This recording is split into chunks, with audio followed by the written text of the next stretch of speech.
It's real. I'm so scared. I'm really scared. I'm so scared because dami kasing tanong about him and I'm tired of smiling. It's been a few weeks, loneliest, emptiest weeks I've ever experienced in my life. Rico and I, our universe was so beautiful.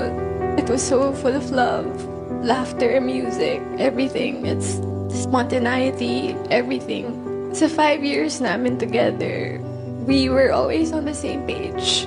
Always on the same page. I don't know what happened to me. Maybe I turned to the next page and saw a new perspective to life. I had visions of who I want to become, how I want to evolve. I'm so curious about the world. And the truth is, I am going through changes. Alam naman natin yun, change is either good or bad. But what I hate about change is that it's inevitable. Di mo siya matatakasan. Wala ka nang ibang gawin kundi you have to face it and confront it. Because it's been in the back of my head. I told Rico about it. I told him my problems, my issues sa buhay. And he took it like a man. It was a very difficult talk. I love him so much.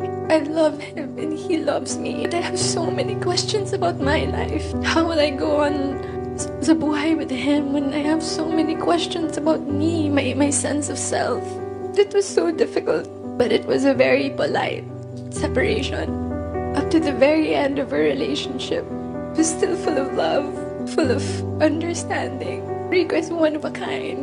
If only I could skip through my 20s, you know. But I can't.